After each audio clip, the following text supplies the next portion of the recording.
But when you have a child on the spectrum, Jackie, when they put a label on your baby, he no longer has a name. Now he has a label. This little baby that you give birth to now has this other title that you have no idea what that it is about. I had to learn many of the hats that I now wear. One of them is being an advocate. Advocacy is a must. It's like the coffee that you drink every morning. You have to put on that advocate hat as a mother because our children need it. What started as a personal journey through autism became a mission to guide families who need it the most. This is She Means Business.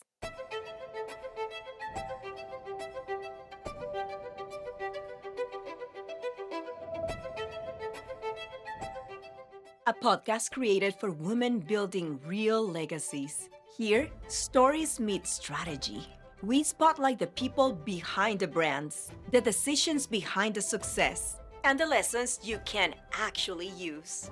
You will learn tools, resources, and honest conversations from founders, leaders, and visionaries shaping what business looks like now. If you're building something that matters, you are in the right place. Welcome to She Means Business. Hello, everybody. My name is Jacqueline Andrea. Welcome to another episode of the She Means Business podcast. We want to remind you that you should subscribe and really follow this podcast because we are bringing to you amazing conversations of women in business here in Las Vegas. And this is a time where you can participate actively. Also, I want to remind you about our fully interactive digital magazines, guys. She Means Business magazine, March, April is out, and you can go and check it out in shemeansbusinessmag.com. So please go ahead and check it out. Let us know how you feel about it. What can we do better? Remember that this is definitely our baby and we want you to build it with us. So today we have a story about a mother who refused to stay lost and turned her journey into a path for others to follow. She didn't wait until she had all figured out. She learned by living it and turned her experience into guidance for other families. A coach and advocate helping families navigate autism, and the founder of Autism Warrior, a platform created to guide and support families through it. And today we're sitting down with Sagrario Cadena. Bienvenida, mi amiga. How are you? Gracias. Thank you so much. I'm doing great. ¿Inglés o español? Both. We're going to do Spanglish today. Perfecto. Lovely. Thank you so much for having me. This is an awesome opportunity. I can't believe I'm here. My journey brought me here. And so it's so real. I want to be able to be organic about it. How do we show mothers to follow the footsteps? That's right. And you mentioned it's life brought you here and opportunities, right? And I feel that we need to introduce yourself first to people that may not know you. Of course, absolutely. My name is Sagrario Cadena. I am a local, Las Vegas local for over 30 years. I've been involved with the nonprofit sector. The nonprofit sector in the area of case management, autism, disabilities. And it's a wonderful community where you learn a lot. Mm-hmm. And actually the need of my son, the resources, the navigating the system is what took me there.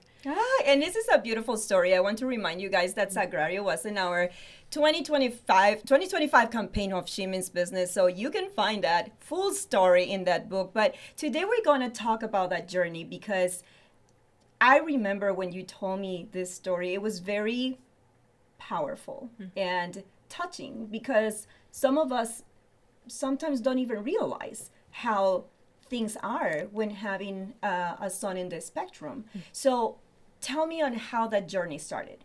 So my son was diagnosed when he was 2.5. There's programs out there that focus on early intervention, which is young children when they're toddlers, when they're little.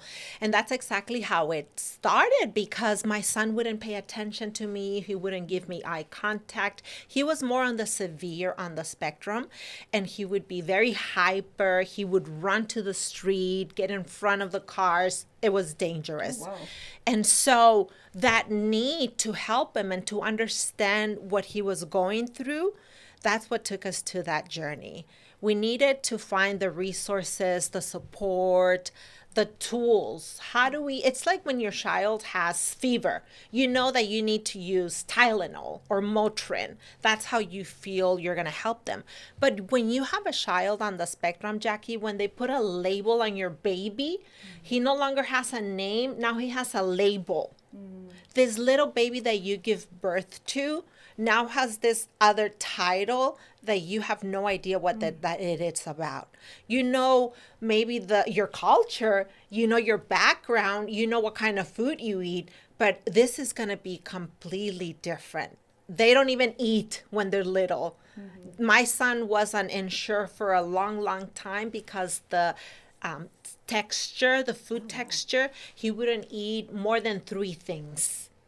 And so I had to get smart about how to help him.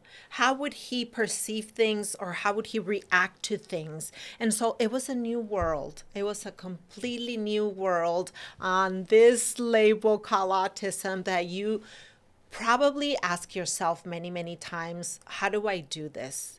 And to be honest with you, Jackie, I was depressed for the first 2 years. It must be very hard, and especially because it's completely new for you. It's something you don't really prepare. I mean, whenever you get pregnant, you have your baby, you never prepare for that, right? So how is that diagnosed? How did that take you?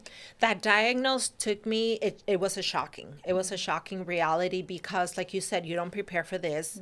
It's my 3rd baby.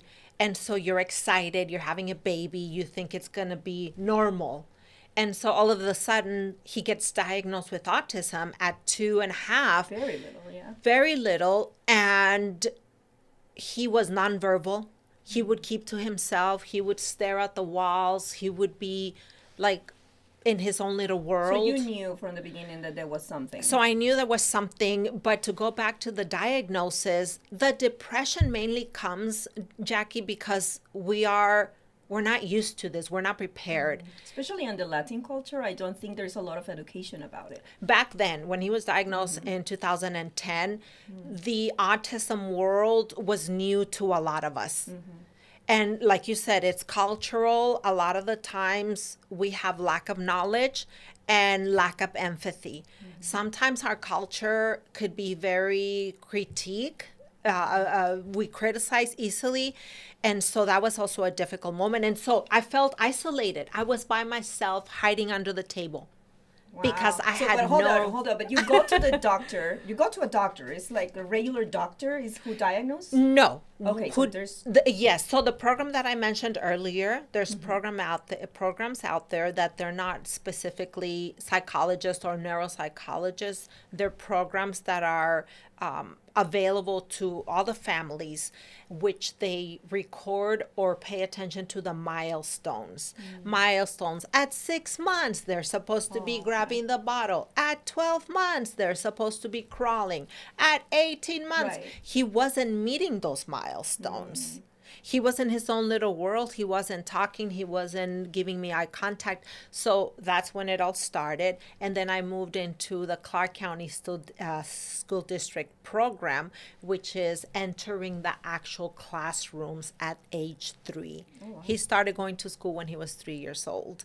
And so again, it's all those programs, all those resources, equipping him the tools. How do we help this child, this little boy, this little girl, to be able to function in society? Right. And it comes with a family effort, because you just mentioned you were depressed. Yes. You didn't know what to do. So then you found all these resources that they were available, but Yes. you just didn't know about. Exactly. So, okay, so now, how old is your son now? He's 18 years old. 18 years old. 18 years old. How is he doing now? He's high functioning, which means he is able to cope with society.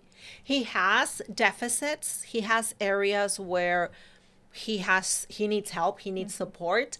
But for the most part, We've taken him to therapies for 15 years and programs and more therapies. You really put the work in it, and but he's good. I mean, he's back to he's high functioning, Jackie. High functioning, he's going to college this year. Congratulations. We are sending him off into the world. Yes. But that happens to any kid, like to any mother. It's like, oh, he goes into college, and I feel that I'm sure you become overprotective, right? I'm an overprotective mother. I'm a Latina, so we overprotect. Okay, with that, you said everything. We said everything. I'm a Latina. We overprotect our children. I am trusting, Jackie, that we have equipped him and prepared him enough.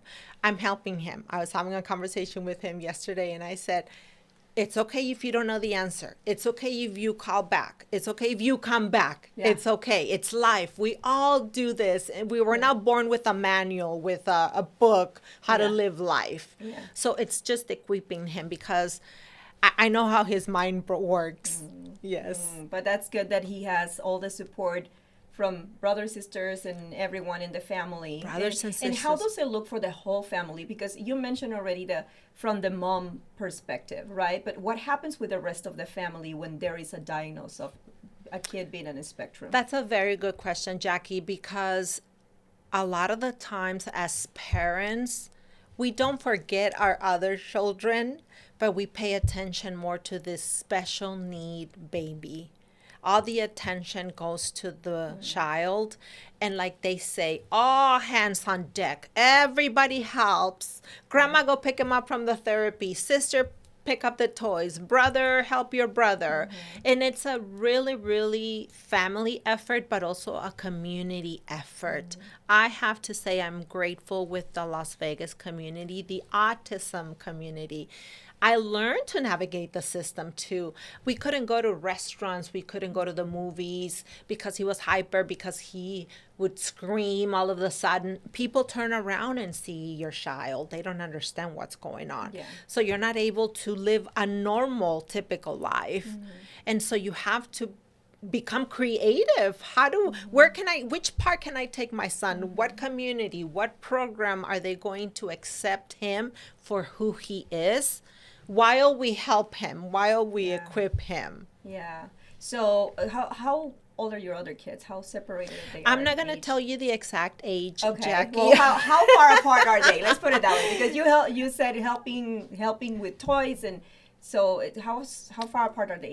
My son, his older brother is 9 years apart, and my daughter, who's the oldest, she's 12 years. So there is a big gap. Yeah. So they were always able to help and understand as well. Yes. And so how was educating them about all this that is happening with brother? How was that part? A lot of the times you don't have the time to educate. A lot of the time you don't have the understanding or the resources to educate them. To be honest, you just go and hope for the best. Yeah. Yes. And so the one thing I did do, Jackie, is I would like to think that I treated my 3 kids the same. Okay. When I saw my son understanding more who he was, at 5 years old, at 6 years old, I would start talking to him just like a typical child.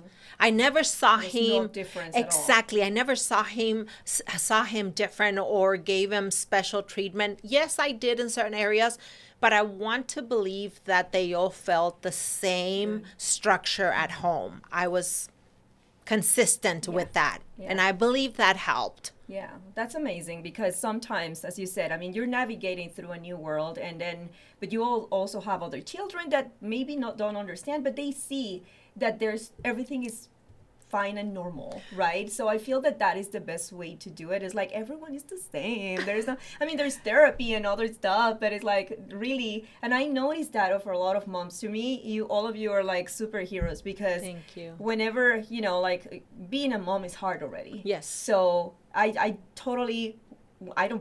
want to try to put myself in your shoes and trying to understand how you want answers right away. And that, my friends, is why Sagrario created such an amazing program where you help other people get all this from the beginning of the diagnosis, right? Yes. Like you said, I had to learn many of the hats that I now wear. One of them is being an advocate. Advocacy is a must. It's like the coffee that you drink every morning. You have to put on that advocate hat as a mother because our children need it. And every case is different, Jackie. When I was going through the process, I would talk to different programs, different resources. And it's not a one-size-fits-all program. Not one-size-fits-all benefit or assistance. Every case is going to be different. So I had to learn to become a good advocate. Advocate in the sense of, what does he need? Who do I need to call? How many applications do I need to submit? Which is a lot. How many appointments do I need to go to? It's very overwhelming. Now, when I help the mothers that I help and I tell them, I'm going to give you a list of resources, they turn around and look at me and I already know what they're feeling. They're like, Because you've been through that. and I said, breathe. You're going to do one a week and let it go. It's okay. Yeah. Because nobody told me that, Jackie. I would get so overwhelmed, I wouldn't do it. Because on top of it, you were looking for it. Exactly. Now you're actually providing with those resources, and all they have to do is to follow along.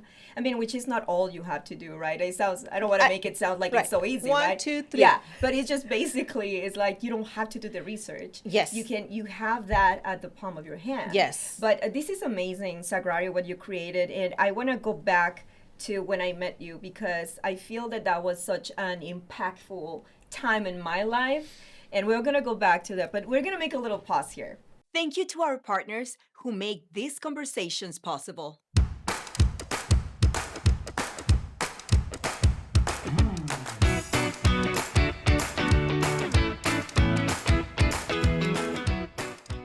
And we are back to the She Means Business magazine podcast. Don't forget to grab your magazine. You guys can actually purchase a subscription for the whole entire year, which is 6 issues. This is a bi-monthly magazine. You get the subscription, you get the printed version delivered to your home, or you can go online and subscribe to our newsletters, because we have a lot of great stuff going on with She Means Business. You can go to shemeansbusinessmag.com and you will find all the information there. But today we are with Sagrario Cadena from Autism Warrior, and we are very excited because, tell me a little bit, before we go back in time and I'll tell my little story, I want you to tell me about Autism Month, which is April.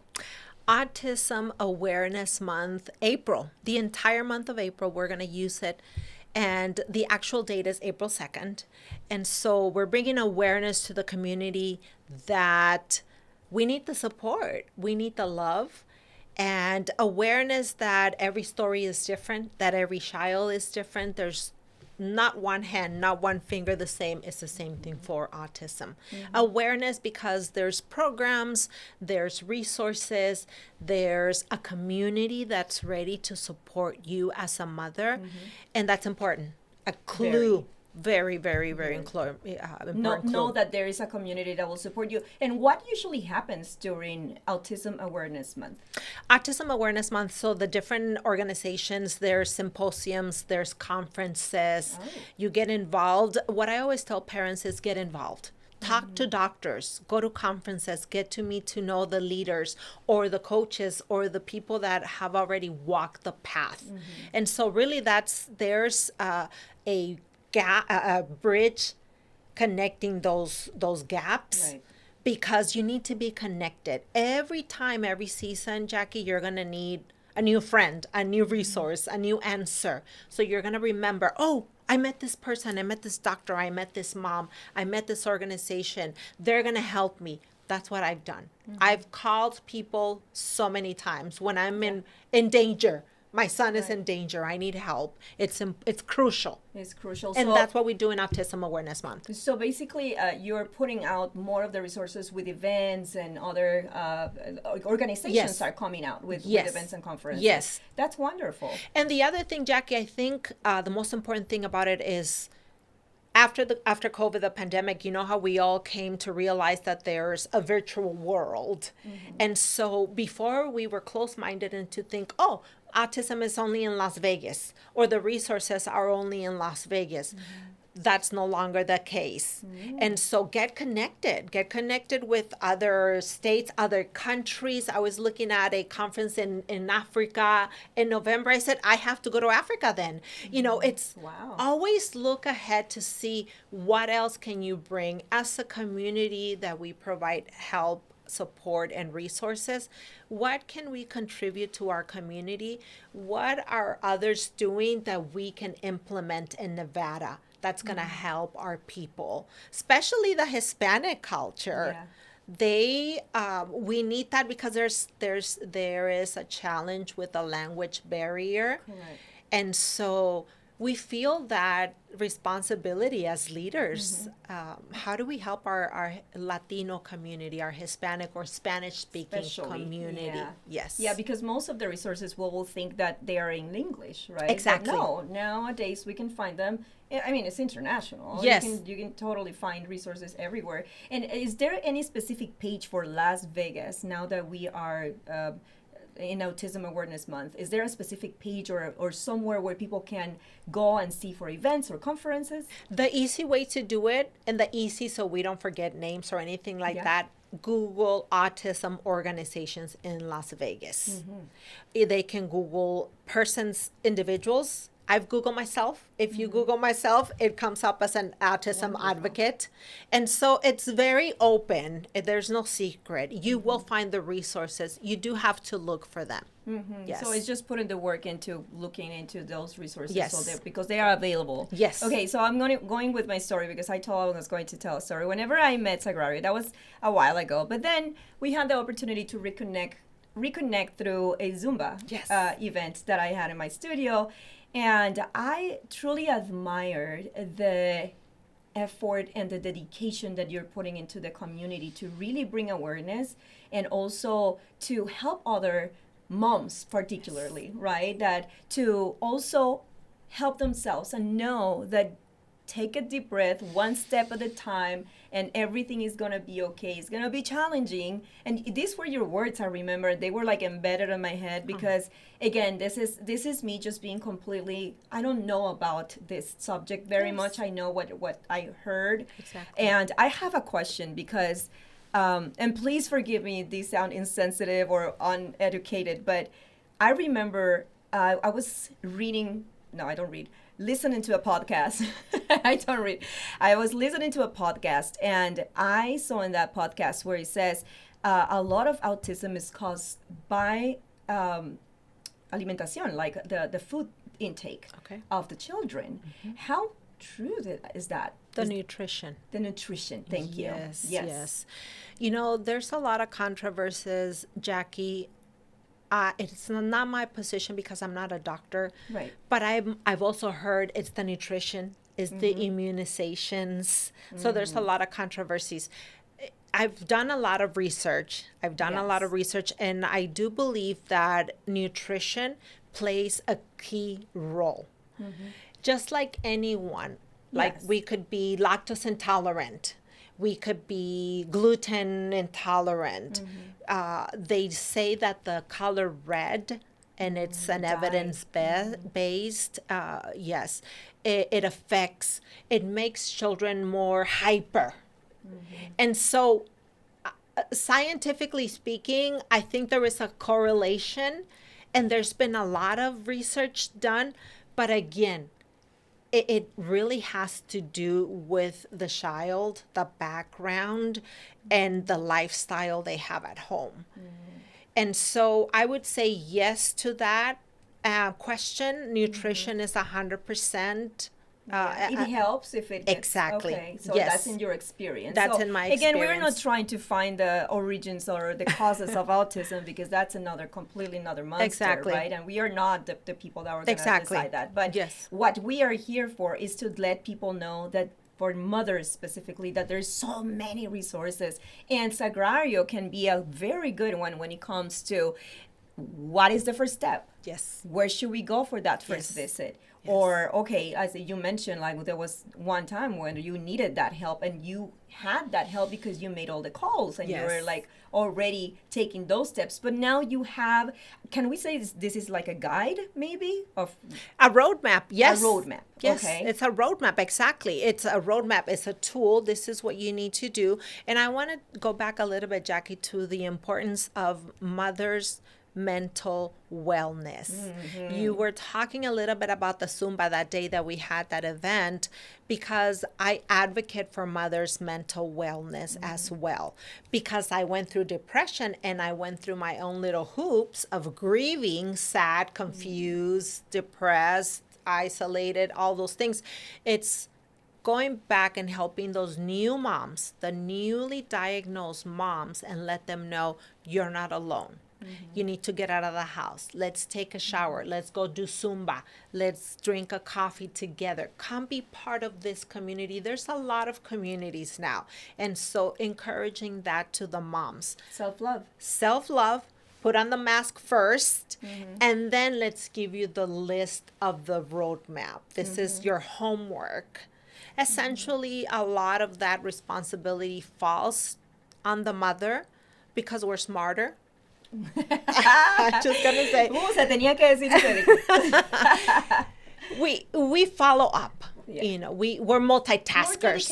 Multitaskers, we're dedicated, and so, but it doesn't mean that it's not overwhelming. Right. It's not overwhelming because you have to cook, you have to go to school, you have to work, you have to be a wife, you have to be a mother, you have to be a daughter, a friend, so many things.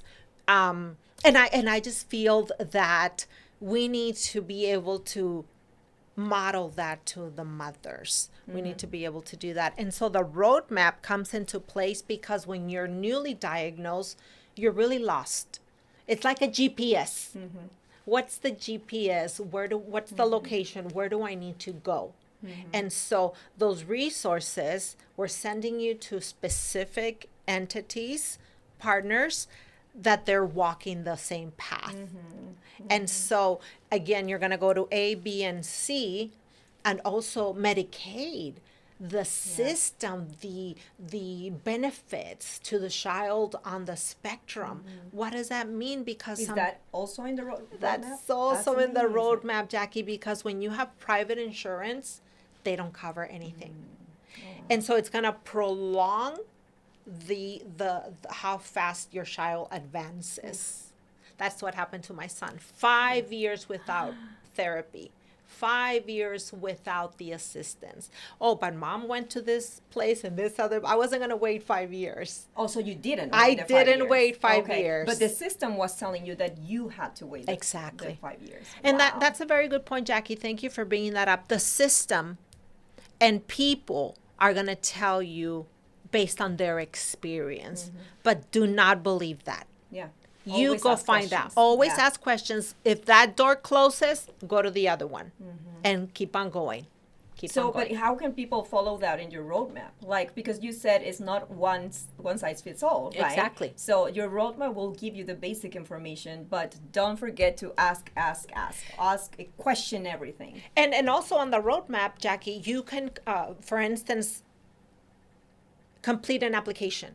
But that's going to be a 2-year waiting period application. That's a long time. That's a 5 years waiting period, Jackie. So I'm not going to stop there. I have to go to the other place. Yeah. Or where did you do? Where did you go? The support groups. All the parents sit down and they open up and they express, I did this, my son, my daughter, they went to, and you're like, oh, where did you go for that? How did you get that? What? So it's like networking for autism patterns. Yes. Padres. Yes, exactly. Wow, yes. That's amazing. So it's a journey. It is a journey, and you already lived that journey. But what moved you to create this for other people? Because you're still navigating that. I know your son is already older, but you're still learning in this new college part, right? So what moved you to create this for other people? You know, it took me time to realize, Jackie, that I became a success story. That we have a hero story. People need to know that there is a light at the end of the tunnel, that there is hope, that there's a possibility. Don't give up. don't enable your child because it has a diagnosis. That we're not here forever. We don't live forever. We need to equip our children as best as we can. Prepare them for the world. Prepare them for the world. Prepare them for transitions. Yeah. And like you said, I'm still preparing my son. I still advocate for him. But now I'm conscious and I bring him onto the table. I'm doing this, but you need to do this next. I'm not going to be there for you. And so advocacy is in the core of my heart. It's my passion. I know it's possible. I know it's doable. I encourage moms to do it yourself. Become that superwoman, that Wonder Woman. That mama bear. That mama bear. It's doable. It's possible. And so some of us we have an assignment. It's not easy to open up about your personal life or your challenges. And I always say, Jackie, that autism is not a sexy topic. We don't want to talk about it, just like any other medical condition. But I believe that some of us moms were created sexy enough to be able to represent. I love it. Yes. I love it. Thank you. And I love that you had that in your heart. And I know it's been for a little bit now, right? Because now you're putting that out there to help other families. And I applaud you for that because you converted this into your mission of life. And now, how does it look? How does it feel looking back into that journey and really looking at your son going now to college and being independent? It must be amazing. Yes, looking at the journey, it's helped me a lot, to be honest with you. Having this journey is like having my own journal. I feel like I'm writing a journal for my future son. Right now, he doesn't want to know anything about it. He doesn't admit it, and he doesn't accept that he is that hero story. He gets offended, per se, not offended. But I feel like I'm doing this for the future son, for the future him. I want him to one day, and he has it in his heart also, to give back to the community. Yeah. We are who we are because of the community. We are who we are because, I'm going to say it, God has been good to us. And the community has wrapped around us. Wow. And we were able to use it to a benefit. And you are now part of that community that is helping other people and they're hugging other people. Yes. How can people find this roadmap, or how can people find you? Yes. People are able to find me. My social media. I'm a very active person on social media. Very active. Very informational. Very informational. I try to be organic, Jackie. Yeah. I try to share my life and my experiences in a very organic way. I feel that people need to have confianza. Yeah. No me salió la palabra. Trust. Yes. No, me pasa todo el tiempo. Yes. People have to trust us. You have to be reachable.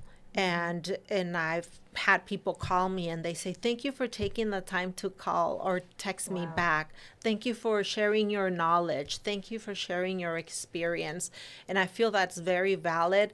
And I think that's what we need. The world needs more of that, Jackie. Yeah. So, Sagrario Cadena, Autism Warrior? Sagrario Cadena, Autism Warrior. Yes. Okay, I'm awesome. working on my social media. I'm working on my website. I love it. We're revamping. We're always working to make it more accessible. I love it. Thank you. Again, I applaud you for everything you're doing, and thank you for taking the time to coming here and helping us understand a little bit more of how it looks like to be in your side. You know, Yes. like, so I feel that there all these type of education for all of us too. Yes. You know, because as you mentioned before, it's like sometimes you see a kid crying in the middle of a restaurant, and you're like, I mean, what can you do? I see that, and I want to hug the mom, Yes. because. You know, I went through tantrums with my son, and I know how it is. And now Yes. with my grandson, he's Yes. a professional tantrum. So I know, but now you're putting us in that perspective where we know that maybe sometimes we can tell them, hey, just call Sagrario. You know, like she will tell you what to do, or at least she can hug you for a second and understand you a little bit better. You know, like, Exactly. Yeah. So Yes. thank you for that. Thank you so for much. doing that for the community. I appreciate Whenever we can, we're gonna be also sharing if you have events or anything like that, anything coming up in the next few days? Yes, we have conferences, we have podcasts, we have invitations. We'll be able to share that. Thank you, Jackie, so much. That's amazing. Let's put you more in front of the camera. Yes, thank you. So thank you, Sagrario. Te abrazo, mi amiga. Thank you you, everyone who is watching, because this is very important for us. And don't forget to subscribe to the magazine, shemeansbusinessmag.com. Muchas gracias otra vez. Gracias. De verdad, desde el fondo de mi corazón. And we'll see you guys in the next episode of the She Means Business podcast. Hasta próxima.